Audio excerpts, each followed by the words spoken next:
You know, there are some warnings in Scripture that just stick with you. Today, we're diving into one of the big ones, a really powerful and often misunderstood message from the book of Revelation. We're talking about the peril of the lukewarm heart. And if the very center of this whole idea is this one incredibly shocking line, I will spew thee out of my mouth. Wow. I mean, that's intense, right? It's such a jarring phrase, and it immediately sets the stage. The stakes here are clearly very, very high.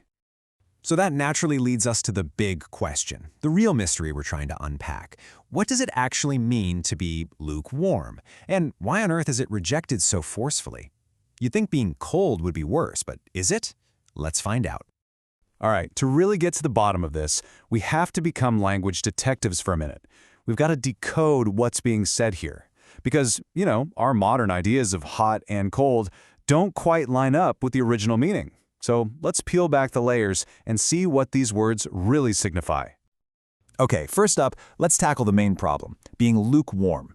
The word in the original Greek is kleros, and this is key. It's not just about, a lack of enthusiasm. It goes much deeper. It points to being half-hearted, compromised, spiritually just indifferent. And that middle ground is a really dangerous place to be. So, if lukewarm is the problem, what are the alternatives? Well, the first one is being hot, or zestos in the Greek. Now, this one is pretty much what you'd expect. It's about a faith that is absolutely on fire, spirit-filled, fervent, passionate. It's that all-in, vibrant spiritual life. But here's where things get really interesting. This is the big twist. Let's talk about cold. The Greek word here is psychros, and we almost always think of cold as, being against faith or hostile to it. But that's not what it means here at all. In this context, it's actually a positive thing. It describes a reverent, sincere devotion, a genuine, deeply respectful faith, even if it isn't loud and fiery. So let's just lay it all out side by side to make it super clear. You've got hot, zistos, that's the fervent, passionate faith. Then you have cold, psychros, the reverent and sincere devotion. And the crucial takeaway here is that both of those are presented as good, as acceptable. The only one that gets rejected is the one stuck in the middle, lukewarm, kleros, the compromised, half-in, half-out state. Okay, so that begs the question, right? Why? Why is this in-between state so uniquely dangerous? What is it about compromise that's seen as even worse than being cold? Let's dig into that. Well, it turns out a lukewarm heart has some pretty telling symptoms. It's all about having this appearance of godliness on the outside, but it's really just a mask for spiritual compromise. And that kind of internal conflict, it makes a person double-minded and unstable in all ways. You might even say they speak with a forked tongue, saying one thing, but living something completely different. And this isn't an isolated idea. It's backed up elsewhere, like in 2 Timothy, which warns about people having a form of godliness but denying the power thereof. That hits the nail on the head, doesn't it? It's describing a religion that looks right, that checks all the boxes on the outside, but inside, it's empty. It's hollow and powerless because that genuine all-in commitment just isn't there. And this brings us right back to that incredibly visceral word from the beginning, spew. The original Greek word is imieo, and yeah, it literally means to vomit. Think about that. It's not just a casual rejection. It's a violent, physical, total refusal of mixture, of hypocrisy, of pretense. It's like a biological level rejection of something impure.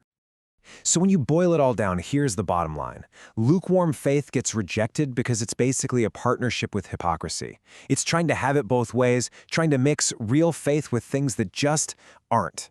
And it's that mixture that triggers such a forceful, complete rejection. Okay, so we've laid out the problem, we've seen why it's so dangerous, so what's the solution? What's the final message here? The ultimate call to action. And what's so fascinating is that the choice being presented isn't a simple good versus evil thing. It's more nuanced. It actually lays out two totally valid paths for wholehearted devotion. You can have sincere reverence, that's the cold state, which is rooted in deep respect. Or you can have a passionate life, the hot state, driven by a fiery spirit. And the message is, hey, both of these are good. Both are acceptable. 2. That's the crucial number here. There are only two acceptable paths. The message couldn't be clearer. There is no third option. No gray area, no middle ground. So, the ultimate takeaway, the final demand, is for full surrender and wholehearted devotion. It doesn't matter if it's expressed through quiet, sincere reverence or loud, fervent passion. The point is total commitment. Anything less, any kind of compromise, is just not an option. So we want to leave you with this to think about. This ancient text offers this really stark choice between two forms of authenticity. And, we live in a world that often celebrates compromise, that loves the middle ground. So it forces us to stop and ask ourselves, what does wholehearted devotion actually look like today?